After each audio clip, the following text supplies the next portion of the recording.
And I think we are live. Hey everyone, super excited to have you on. We had nearly 700 people register for this event, which is pretty incredible to see. How many people from the HubSpot community are also interested in integrations and workflows and dashboards. We have so many cool things to cover today. We're going to do some super quick intros just while we wait for a few people to join. You already have 100 people online already. I'm sure some more are going to join later. I think we're going to start with a super quick poll to see how everyone's feeling. So to the right, you have chat. Drop us a little vote. How's everyone feeling today? Feeling excited? Feeling sleepy? It's Thursday, so we're nearly towards the end of the week. Yeah, let us know. Okay, no one's feeling sleepy. It's pretty good.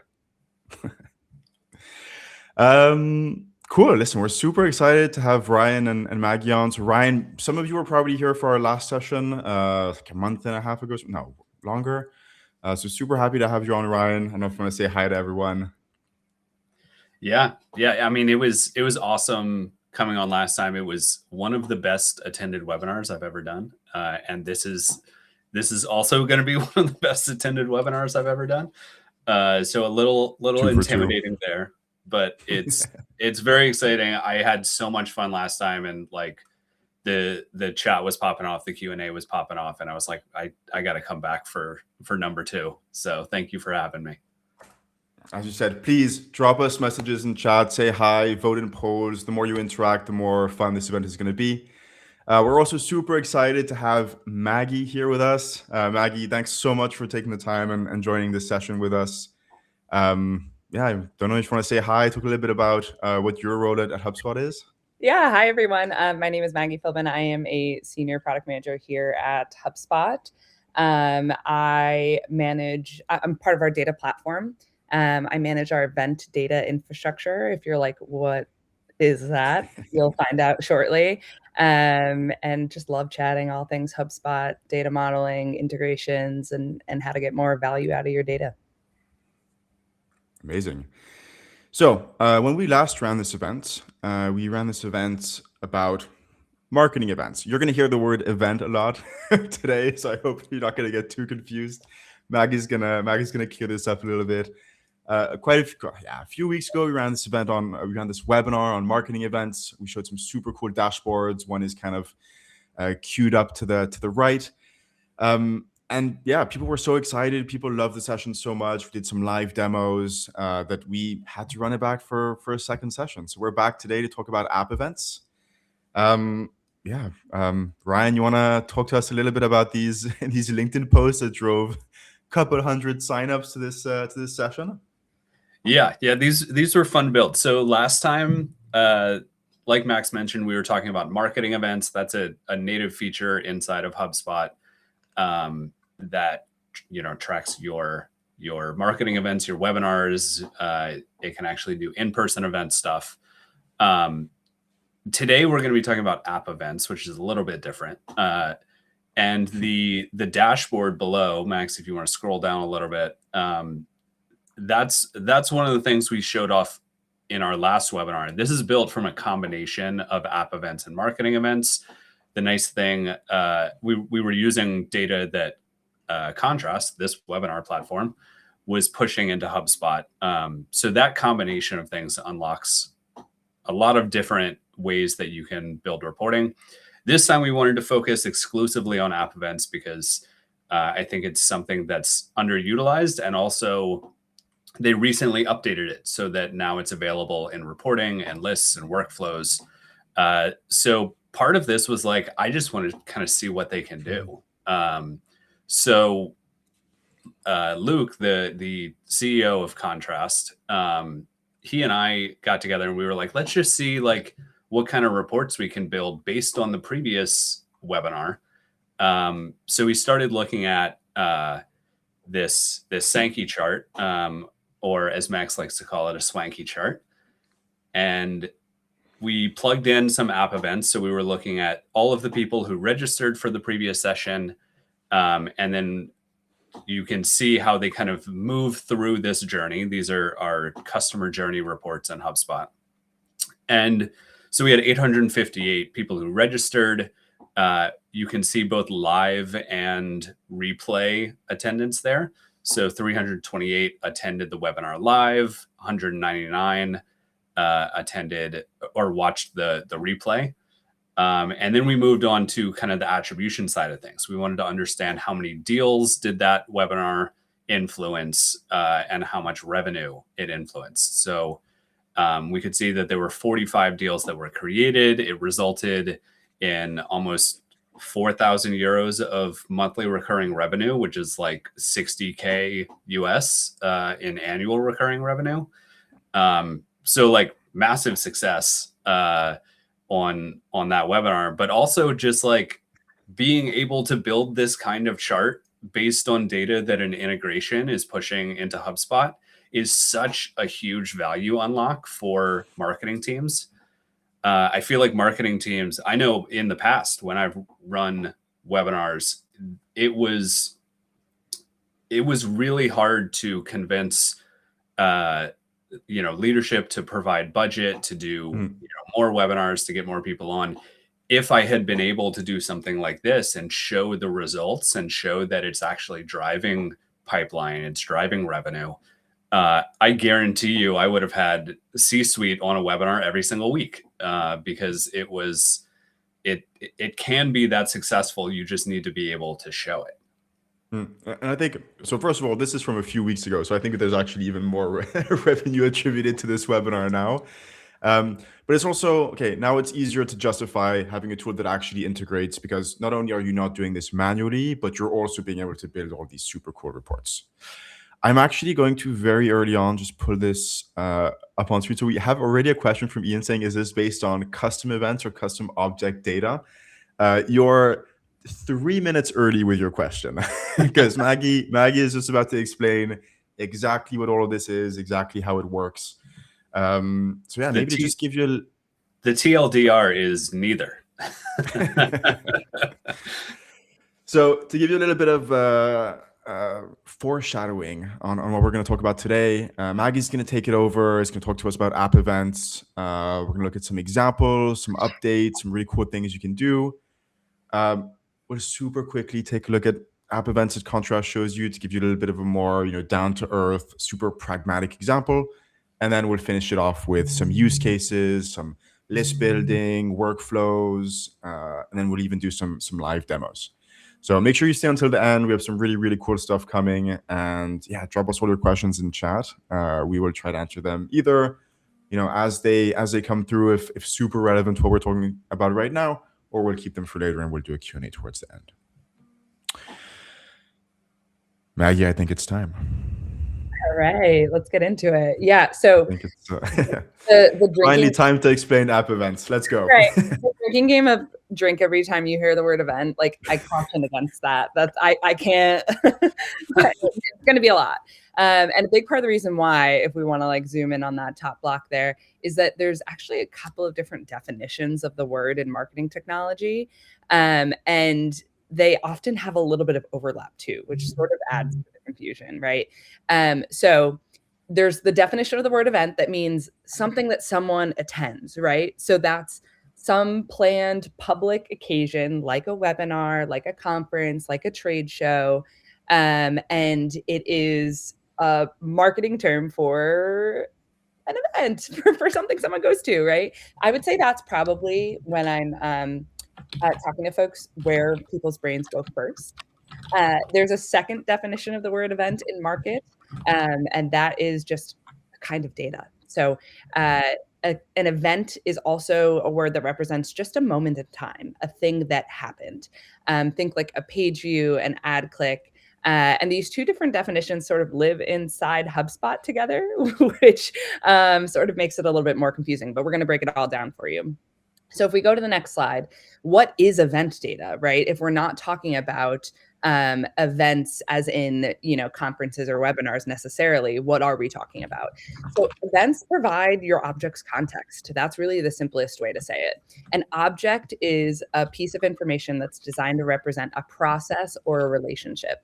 A contact, that's a relationship between me and a person. A company, that's a relationship between me and a business. A deal or a ticket, those are a process that someone can move through while they purchase my company or purchase something from my company or receive support from my company, right? So events, think of those kind of like the paper trail. So they are all the things that happen in between someone being in one state and someone ending up another. Now, if we look on this visual here, like if I have a VP of marketing that I'm engaging with on a solution, the object data is her first name and her last name, her title, where she works, who the account owner is, what her score is. The events are all that in between, right? It's that she requested a demo, she viewed the pricing page, she invited teammates to a free trial. Think the verbs. Anytime you hear a verb in HubSpot, it's something that's probably stored in our event architecture. And you can't just rely on your objects to tell the story. It's not really that interesting to just know who Sarah is and where she works and what her title is. You want to know what she's actually doing, right? What she's engaging with. And that's the context that event data gives you. You see it often. We don't necessarily always label it as an event, but things like form submissions, email opens, page views, custom events, et cetera, are all event data. So if we now know what event data is conceptually, what does that mean inside HubSpot? So let's zoom on in to like do a 5-second overview of the HubSpot data model. Please, no one leave me for this. Please don't get scared if you see this. I was a little scared at first, but Maggie is going to explain. It's actually not that complicated, right? So now you know what events are and how they compare to objects. Objects represent the current state of the world, who someone is or where they are in a process. Events are the paper trail, the verbs, right? Custom objects are processes or relationships that are unique to your business. Custom events are moments in time unique to your business. So what are app objects and app events? App objects are objects that are unique to a marketplace integration, and app events are events that are unique to a marketplace integration. So what is an app event?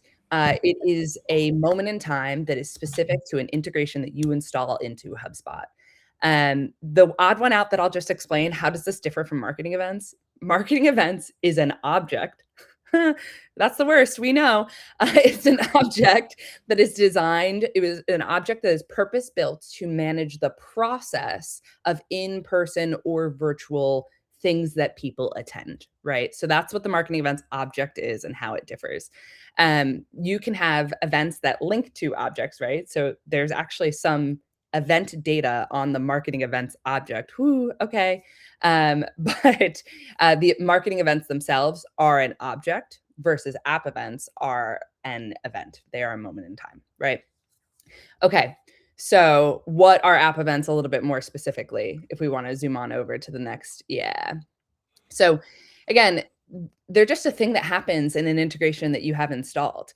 And there's hundreds of different use cases. We obviously know we're going to talk a lot about Contrast today and their usage of app events. I tossed up some other logos on there of other tools that you, yeah, well, this whole thing's about Contrast. So it was like, who else, right? Okay.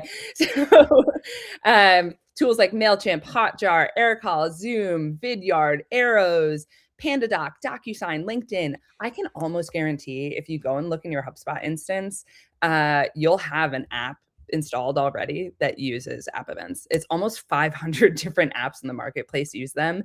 And they used to be called timeline events. They historically kind of just showed up on the timeline. And we've unlocked them in a bunch of really major ways that I'll toss over to the next slide and I'll show you some of the changes that we've made. Something, because I remember one of the ways I also really like to describe kind of app events is people always ask me, why don't you just store it in a property?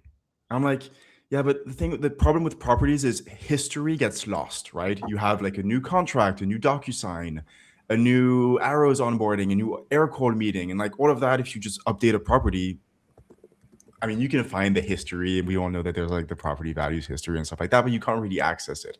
Whereas with the app events, you get this whole like historical timeline. It's just so much easier to understand and also to see and store that history, right? Yeah, absolutely. They're essentially they're the audit trail for your CRM. Storing things in property data is sufficient when you want to do like aggregations and you just want to know what's happening right now. but you lose all of the context of how someone got there. And that's why events exist in the HubSpot data model.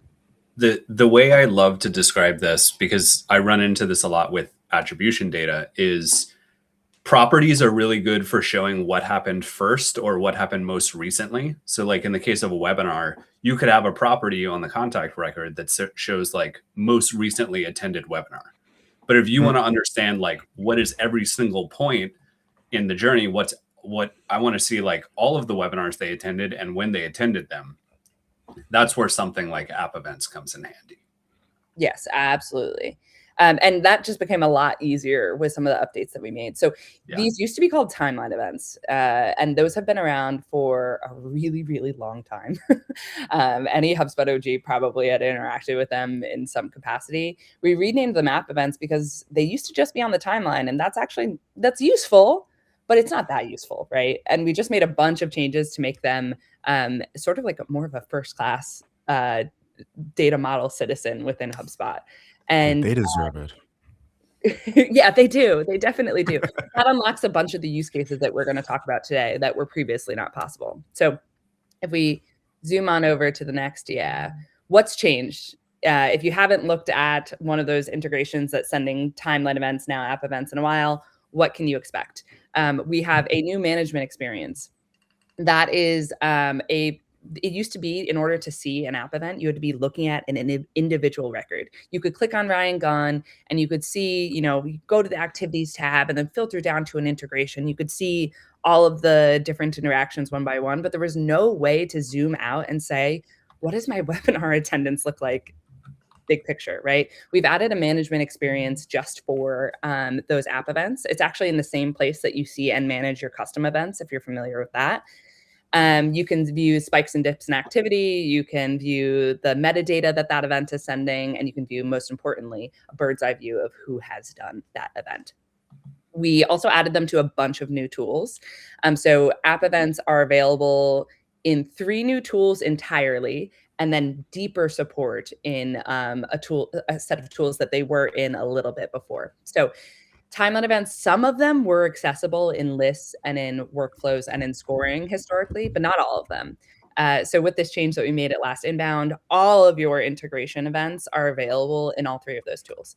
And then we added them to 3 new places: customer journey analytics, which unlocked that beautiful visual that Ryan showed at the beginning, the customer report builder, which unlocks like completely custom, bespoke integration reporting that you can layer in your contacts, your deals, your company information that lives natively inside HubSpot. And then if that's not sufficient and you're looking to get real crazy, you can pull that data into data sets and transform it and add formulas. And we could probably have a whole call on the things that you could do with data sets, but we won't do that today. Are we going to be back for part 3 webinar data sets? I might need some help with that one. Data sets is like a Ferrari. And then one of the other big changes that while this is something that the app partners themselves control, it benefits y'all, is that it used to be you could only tie an app event to a contact, a company, a deal, and a ticket. We expanded that. So integration partners can build integrations which send app events to literally any object inside of HubSpot. And there's been some integrations that have already started making updates with deeper object support. So let's take a look at what that new management experience looks like. If you are familiar with custom events, you'll recognize this screen. You can get to it by, in your left-hand menu, navigating down to data management. It's like those 3 little circles. I think they're supposed to be like a data center. I don't know. There's some history of like why that logo. It's this one. It's like, this is it's used for like data model flow. Yeah, it's like a little server. Okay. So a server. Yes. I think I'm dating myself by admitting that I don't actually know the origin of that logo. It's not a stack of coins. Right. Like the stack of coins. I like to call it a hamburger. But I know that has a different meaning. But yeah, so if you go to those 3 little coins and the left-hand side, that's the data management menu. You'll see within there, that's the 3rd option, I think, depending on what you have in your account, is going to be event management. If you click in, if you're following along, I'm curious, do you see any app events in there? You probably do. When you land there by default, you'll see all your custom events, all your app events, and tiny plug for a private beta we have, or a public beta we have right now called Auto Capture. You'll also see all of your auto captured events in one spot. You can zoom on over to the app events page, and there you'll be able to see all of the integrations that you have installed that send app events already, right? Now you can click into one of those and you get an event-specific Analyze tab, right? So you have spikes and dips in activity. In this specific example, we have a fictional app called Documan. I think you can probably guess the integration that is attempting to emulate. But let's say I have Documan installed, and it's where we send our prospective customers contracts, right? And I want to see anytime that they get a contract shared with them, right? So I can drill into an event, see spikes and dips in activity. I can narrow this down and understand who was actually engaging at a certain moment in time. And most importantly, I can launch myself from here into other parts of HubSpot. So if we go down into the next little visual, yeah, down here. So if you're looking at an event, when you're in the event management page, you'll see the actions drop down that if you hover over an event appears. If you click that little use in button, we call that kind of like a launching pad to all the different parts of HubSpot. And you can see pretty much every tool that you can use app events in, except for scoring. We're adding scoring into this thing. But pretty much every tool that you use app events in will be accessible from this use in menu. And what this does is it sort of jumpstarts your creation of your next flow for you. So let's say I am using Documan and I want to set a task for my salespeople to follow up with contacts who have had contracts shared with them, right? So I would click use in workflows, and then it would pre-build a workflow for me with that event as the trigger. And then I could add my task. So anytime that someone has a contract shared with them, I'm going to set a task for my salespeople to follow up with them in 3 business days. So that's a really like simple example that is non-webinar data focused of how people really commonly use app events that are coming from tools like DocuSign. I see some activity in the chat. Yeah. Karen is expressing she doesn't know how some of these events got there. It just means you have an integration installed that uses them. So for the example, Hotjar is one of the tools that sends app events. They send session recordings. And those are an event that you can now use in tools like reporting. So like, let's freeball a live example. If you want to show how many, like if you want to do some like very basic session reporting with the sessions that are coming in from Hotjar, you can now do that by using those in event management. You can click open in custom report builder and then build a little visual to show you spikes and dips in session activity over time. Super cool. I love that you put the kind of quick action menu there to create a workflow or something like that. Would also be showing you when we get to kind of the use cases, would it be showing you how to also, from scratch in a workflow access all those app events that you don't have to go through every single time too. But yeah, it's super cool. I mean, it opens up so many use cases. I think it's really super interesting. So yeah, these are really some amazing updates from just like a little visual card called the timeline event to like an actual real more extensive part of the data structure, right? So that's super cool. Okay, let's kind of move on to our next session. I see time is moving on. Listen, the goal of this event is not to pitch you contrast. We're going to just go through a few examples. You can understand some super practical examples of what kind of app events you'd be able to see in the platform, in HubSpot in this case. So here, just pulled a few examples. I don't know if Irina is here. I know she attends quite a few of our events. So if you're here, say hi in chat. But here you can see a bunch of really practical examples when it comes to webinars of app events. So here we can see registrations, poll answers, CTA clicks, live attendances, and all of this goes directly onto the contacts feed and can then be pulled into lists, workflows, dashboards, reports, so you can create any kind of reporting you want. I think what's really also interesting with these app events is most app events, and actually I'm curious, Maggie, do all app events have properties attached or only some of them? They do. The kind of interesting thing about it is it depends on how good the integration that was. So there's definitely some integrations where their properties are like less rich than others. I think y'all have particularly strong metadata that you are including in your events.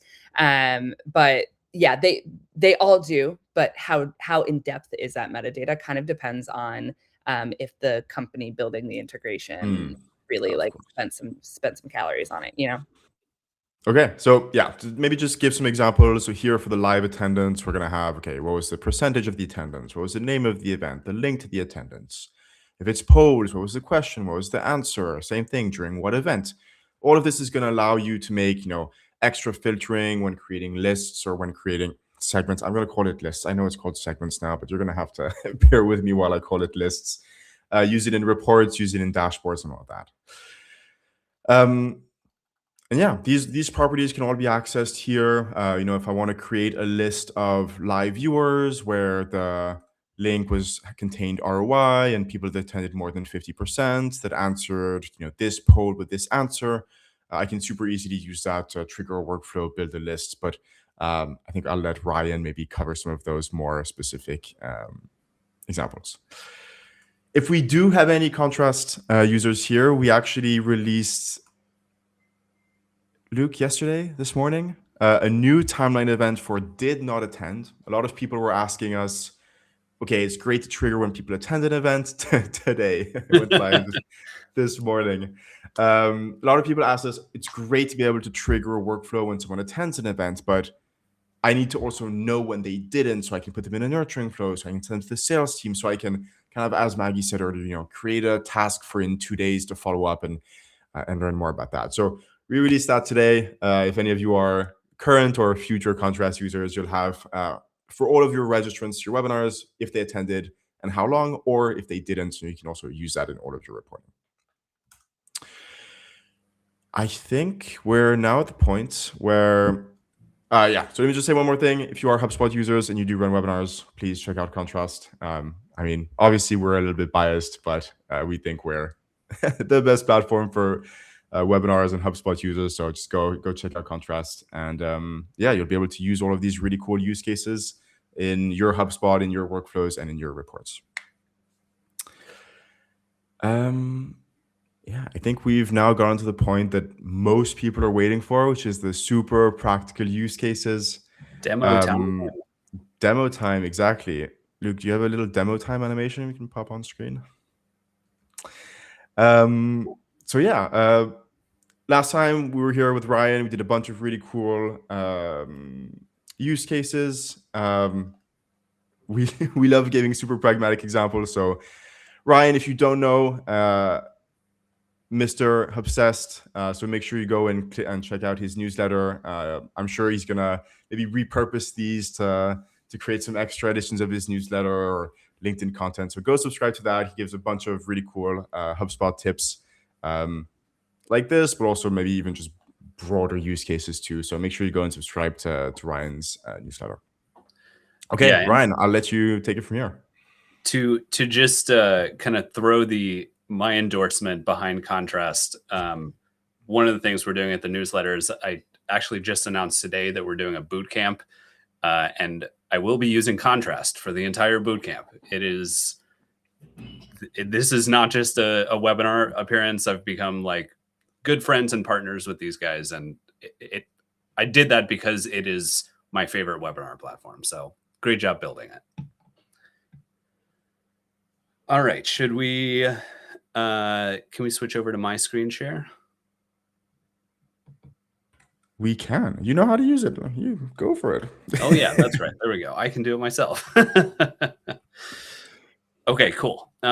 So the first thing I'm going to show off is segmenting on attendance. This is like kind of table stakes, but I found that a lot of people don't actually know how to do this. And you can do it really easily with app events. The has not watched or did not attend app event that you talked about is so new that I didn't have it when I was building this demo. So I'm not going to be showing that one off, but I will point out where you could have used it. But I'm going to click into each of these. you can create these for each event, but it is as simple as this. I'll actually go into editing this so you can see where the filter is. But webinar name, you put it in there. Registration is the app event. If I wanted to do this from scratch, you've got your filters here. Click over to events, and then all the way at the bottom, you've got all of your app events, contrast webinars, and then webinar registration. So do that, add a filter for the name, and you are good to go. And it is the exact same process for we just did registration. This one is a live attendance. They viewed it live. We have replays. I love that you guys put the replay up like literally a minute after the webinar ends. So if you're wondering if this webinar is going to be recorded, it is. It's going to be available. We are getting some questions. So yes, do not worry if you miss the beginning, if you have to miss the end, if you have an urgent meeting at past, you can go. We'll send you the recording. And as Luke said, a written guide too. Yeah. And then the old way you would have to do this, has not watched or has not attended, is by looking at the memberships of those previous lists and saying like who registered and is not on the attended or watch replay list. Now you guys have that new app event. I don't even need to do all this. It's a much simpler setup. So that is very cool. I'm excited to start using that one. And I think we had talked about that earlier, and that was kind of a tough thing for you guys to figure out how to pull together. Like what was the unlock there? I wouldn't say it's necessarily an unlock. We try to be very respectful of people's HubSpot instances and not spam them with useless information. And so it's like, okay, first, what is mandatory? What do we really need to send? And then kind of as we speak to people and figure out use cases, then we try to add, we want to add things that are useful, right? Yeah. We don't want to add things just because they can be there. So I think that's kind of the reason why we waited a little bit for this. Cool. All right, let's get into some more advanced use cases. This one is really cool. Polling personalization. So the thought process here is that, you can run polls in your webinars. And then most of the time when I've seen people run polls in a webinar, that data doesn't go anywhere. Maybe there's some like manual analysis of it. You download a CSV of the results and, you can slice and dice the data that way. But I think a much better way to use it is to actually let it inform your follow-up to the webinar. So here I've got an example. We have a polling question. What's your number one priority for the next 90 days? For this, I tried to do just kind of a generic SaaS company example, but whatever you're polling, you can use that in your enrollment criteria. One thing I would recommend when you're building out your polling is you don't need to ask questions that you could enrich. So if you're asking like, what industry are you in? Or like, what role are you in? That's not necessarily the best use of polling because you can just enrich that data directly and get those answers. So something like, what's your number one priority over the next 90 days? That's something that you're not going to be able to get through enrichment. The other good thing about enrichment is you can use it to inform ICP fit. So you can look at annual revenue, industry, whatever data HubSpot automatically enriches about the company and or contact. You can use that split on ICP fit. And the reason for that is like, you don't want to waste your follow-ups on people that are not a fit. It's going to end up like burning up your sales team's time. So use this marketing contact status, set them as a non-marketing contact, and then just proceed working with the ones who are a fit. And then here's where things get really interesting. So you can branch on the different responses to the poll. We asked that question, what's your number one priority? Here's a different branch for each answer, and then you can customize your follow-up. So So Ryan, just before you jump into the post, Sure.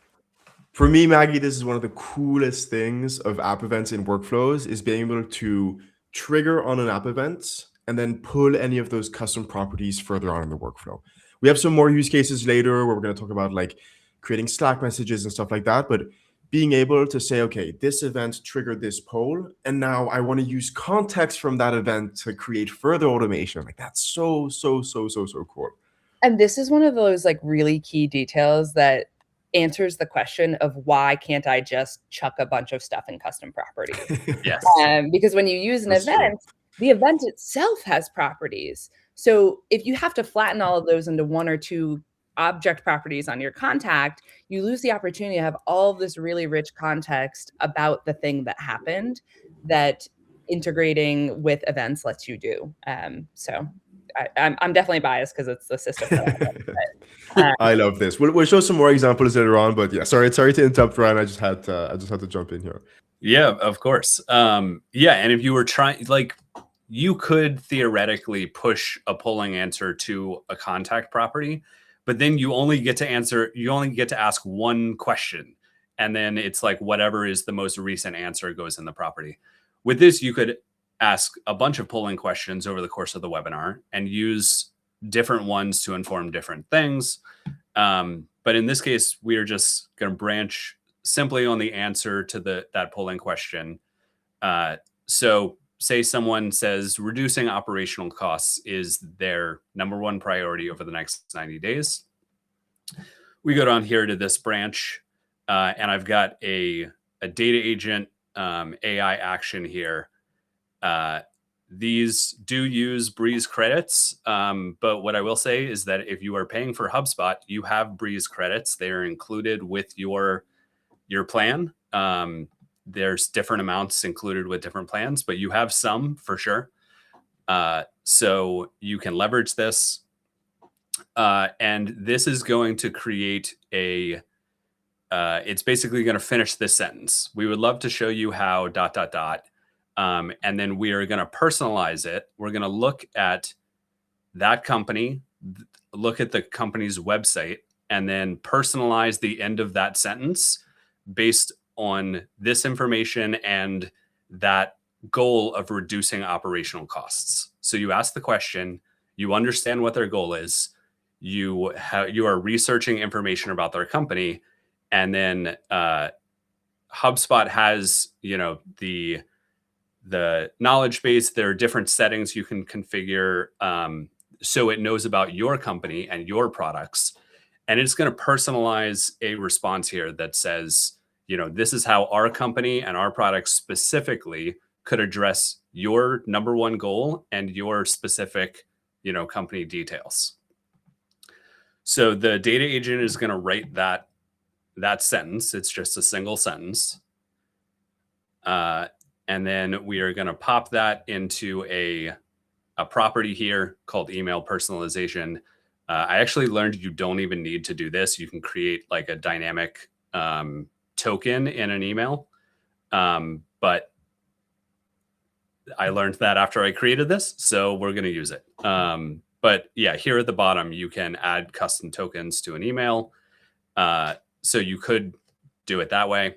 But this email is basically saying, hi, first name, populate that sentence from the data action, and then shares a calendar link. So this is hyper-personalized follow-up based on the answer to a poll and what the company actually does.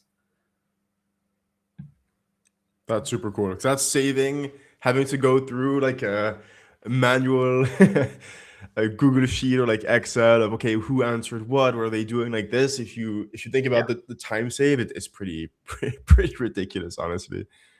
Yeah, I mean, I definitely used to send spreadsheets to sales reps and say, like, you're assigned to this one, make sure that you're following up appropriately. And who knows if that actually shame on you, Ryan. Shame on you. How dare you? These were the old days. All right, let's jump into another one here. There we go. Q&A handling. So this is Where is this? Oh, here we go. All right, this is similar. It is based on Q&A responses or Q&A questions. So you've probably seen in the chat, Luke is going and flagging Q&A questions based on the chat. So those end up in HubSpot as app events. You can see on the contact record who asked what question. So we are looking at that and we're just saying, if a question comes in, once again, we're doing some ICP matching and filtering there.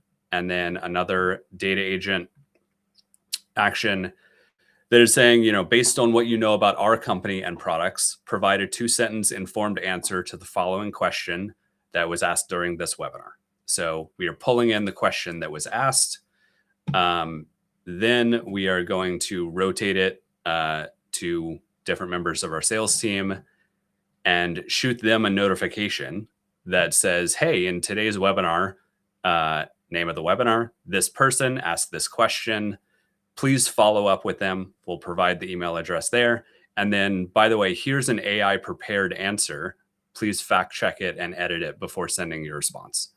So that is enabling the sales team to do really informed follow-up where you are answering questions that happened during the webinar. That's right. I love that you're fact checking this. It's not like that is send it out. That is. I think it's quite an important part in the whole AI hype. You need a little bit of fact checking too. I think that's something I've been focusing a lot on recently, is like knowing where you need the human in the loop. So for something like a polling response, you can kind of prep an AI. You are giving predetermined answers to the polls that people can select from. So you can do some more training. But when it comes to Q&A, like someone could ask anything. And the AI may or may not know the answer. So definitely a situation where you want that human touch before you're sending an automated follow-up.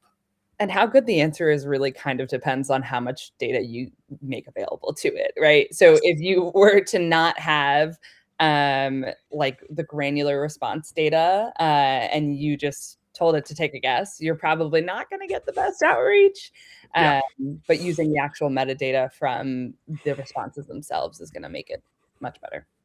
Yeah, I would say with any of this, when you're using a data agent action, test it, see what answers it's going to give. You can iterate on the prompt and hone it in. But you're probably not going to want to stick with the first iteration of what you told it to do.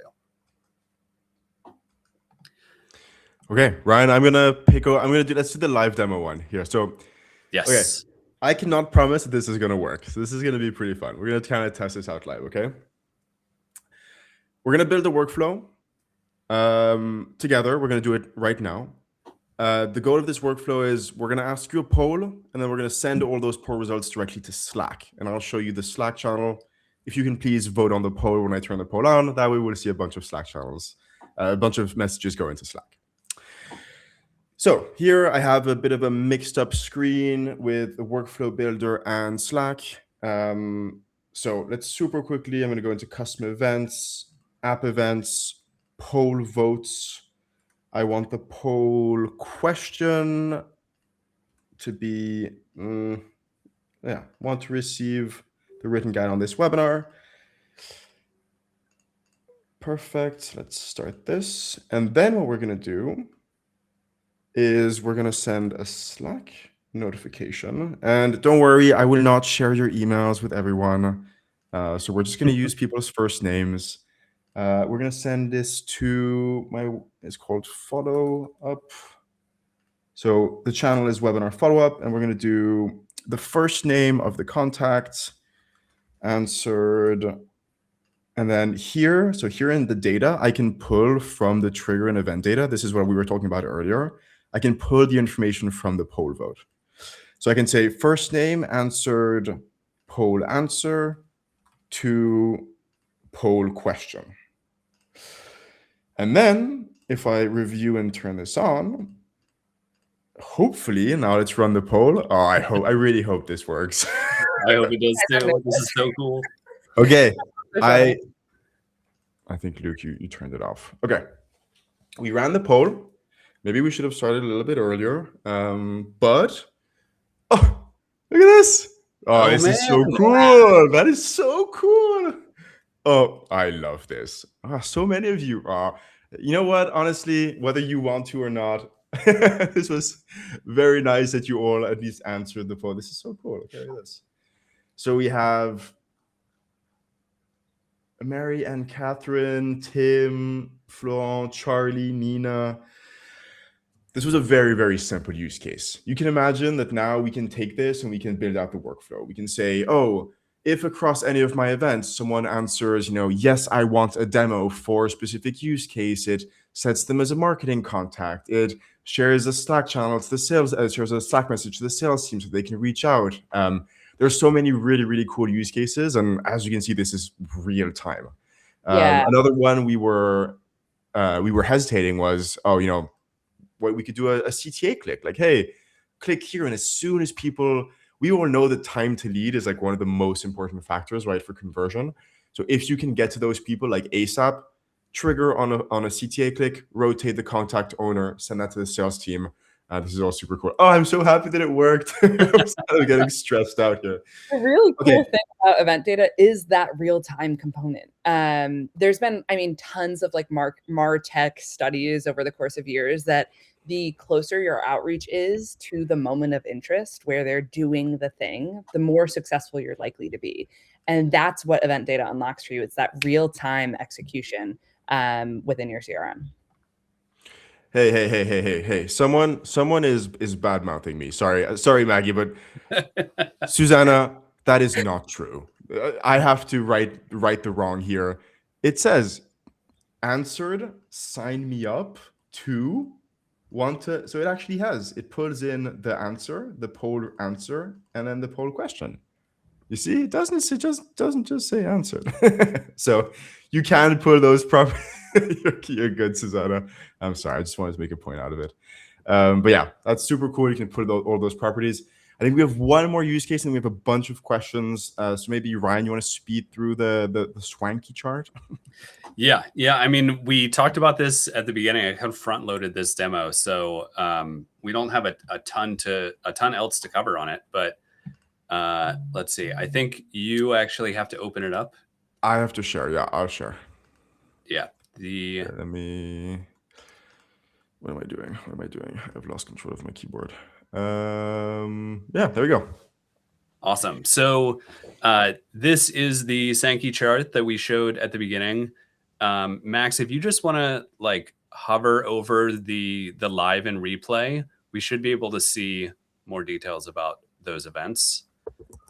Not a ton of information. Oh, I did see a question earlier where someone asked about this bottom little stripe that isn't either a live. It's none, right? Yeah, I answered that one. I'm pretty sure they did not end up actually viewing it, but because they did steps 3 and 4, they still end up in the same. Exactly. So they registered, they didn't attend, but they ended up a deal. Yeah. I would have guessed both, but you're right, Maggie. It's both watch live and replay, but yeah, you're right. I believe you more than I trust myself. But yeah, down below this chart, you can see webinar live view, contrast webinars. Like that is, we are putting those in as steps into this customer journey chart. You can see conversion rates. You can see the amount of time that it took people to go from registering to attending, or registering to watching live or watching a replay. And then from there to deal created and deal close. So you've got a lot of visibility into what the influence of that webinar was. And with anytime you're talking about attribution, you are talking about correlation, not causation. Did this webinar cause those people to buy contrast? Maybe. That's not something that you can tell from the data. That's something you would need to speak to that customer about. And that's the case with pretty much all attribution. But the really cool thing here is like you can look at this and you can really understand, the influence of it. And when I say influence, I mean like it was a part of their journey, along with many other marketing touch points, I'm sure, that also influenced it. When we talk about attribution, it's often simplified down to like it was caused by this one thing, and that's a drastic oversimplification.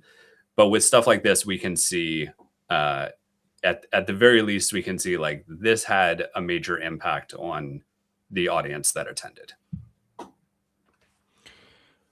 Because people were particularly interested in reports, and just because I have it pulled up, let's maybe just super quick final use case here. Last time we ran this event with Ryan, we were asking people what their biggest challenge when it came to running events. And so here in the report builder, we can pull from app events in poll votes, and we can see exactly what people answered. We can see the lists. I won't click so it doesn't show people's names. What I was thinking is, oh, what if I just take a poll from this session? Is this going to work? I hope it works. Oh, it does. And so here we can see for the poll that we ran a little bit earlier, we were asking people, what are you interested about in this event? We have all that data piped directly into HubSpot. And so then we can use this either for workflows or for follow-ups, context from the Slack channel and stuff like that. So yeah, just wanted to show a little bit more report building on how you can use polls or CTAs or any kind of other data. We have about 10-ish minutes left. We might go over a little bit if we have some really interesting questions and if Maggie and Ryan have time, of course. Luke, I will let you maybe put up some questions. How can you create segments for people who are net new webinar registries? I can see the new versus returning filter and contrast, but how can you make it in HubSpot? Oh, okay, that's a good question. Okay, so this is a very contrast specific question. What we do is for each event, we show you how many of the registrants are new. There is actually a custom property in HubSpot where we have if the contact has been created or not by contrast. And so you can use a list, contrast created contact equals true to find all the new contacts that were created over a specific period or for a specific event. You can then take that, combine it with the registration data. I have all my registrant list and the contact was made, within that specific period. That would probably be the best way to look through that. This is also something that I think,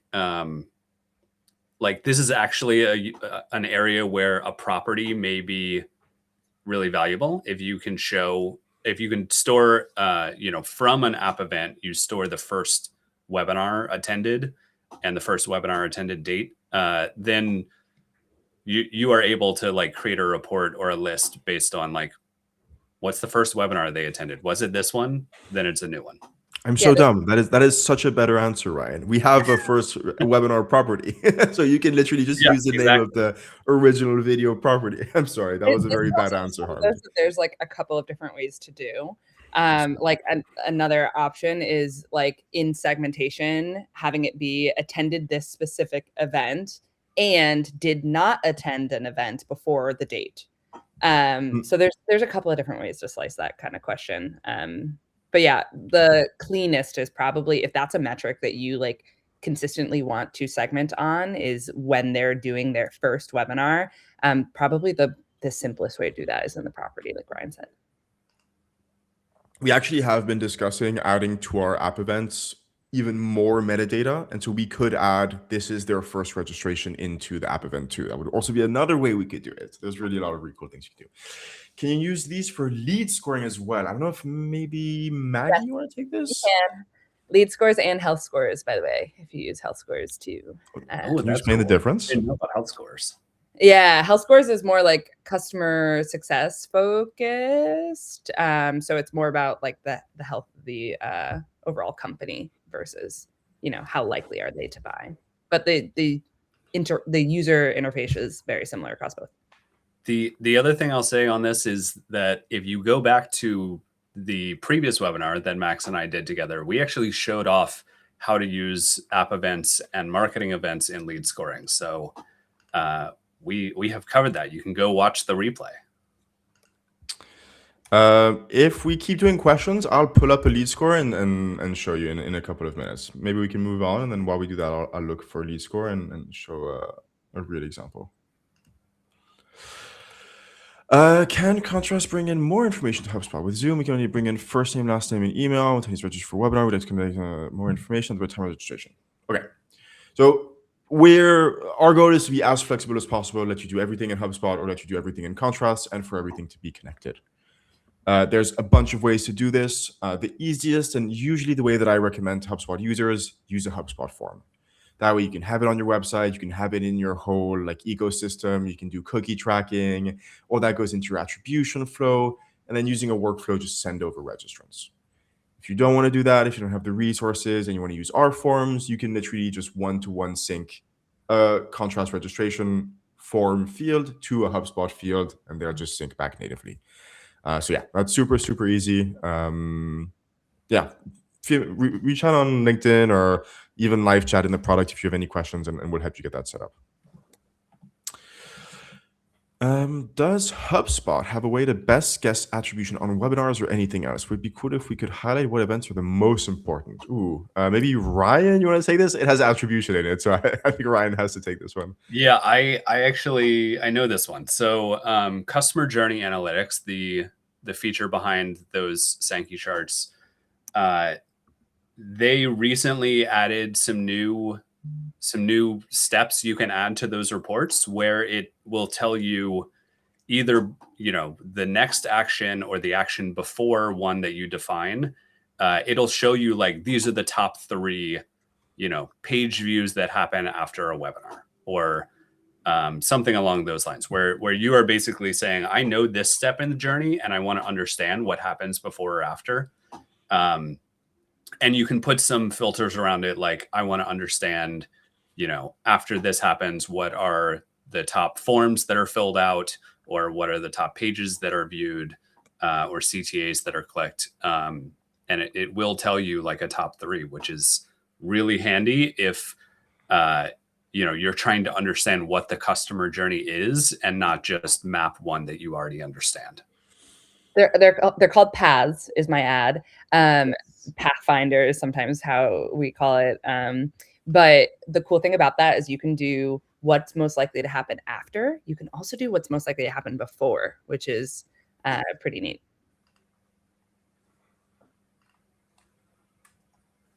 That is pretty neat. Oh, oops, I muted myself. Going back super quickly to the lead scoring. Let me take this off screen. Because I just have the example here. So when you're in the lead scorings, this is an engagement score, but I'm guessing it's very similar with a health score. I can just add here an event criteria. It's under integration events. And then I can, for example, let's say, a live view. I could do a CTA click. I could do a poll answer. I could do a Q&A message. And then I can go in and say, Q&A message. And I want the message to contain pricing, something like that, for example, and I could increase someone's score if they ever ask a question about pricing. So that's a really cool use case for lead scoring. You can just put any kind of app event in there. Okay, do we use custom events for... I can see Maggie. Yeah. Do we use custom events for in-person event tracking, or how can we use this for in-person, especially if events are also tracked in campaigns? Yeah, Kara, so I'm not laughing. This is a good question. It is one of and a question we talk about a lot. It's a question that unfortunately the answer is kind of it depends.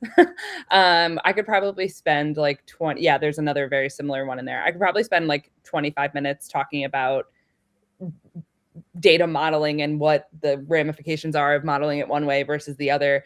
I would say the correct answer is the marketing events object is HubSpot's purpose-built object to manage marketing things that people attend in real life or virtually. I will add to that I have seen tons of implementations that use a combination of custom events and custom objects, marketing events and custom events, and app events in there as well if there's data coming from a third-party integration. The specifics of like what the right answer is for your business is a little complicated. I'll check my calendar link in the chat, and if you want to set time to talk about it and learn a little bit more about custom events, app events, we can set some time.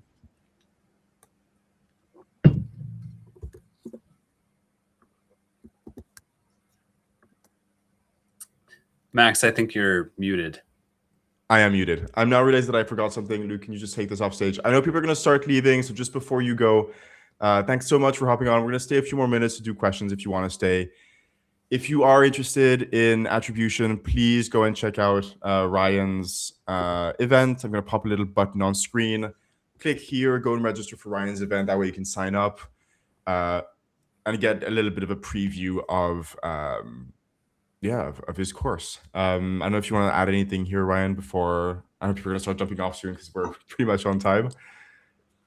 Yeah.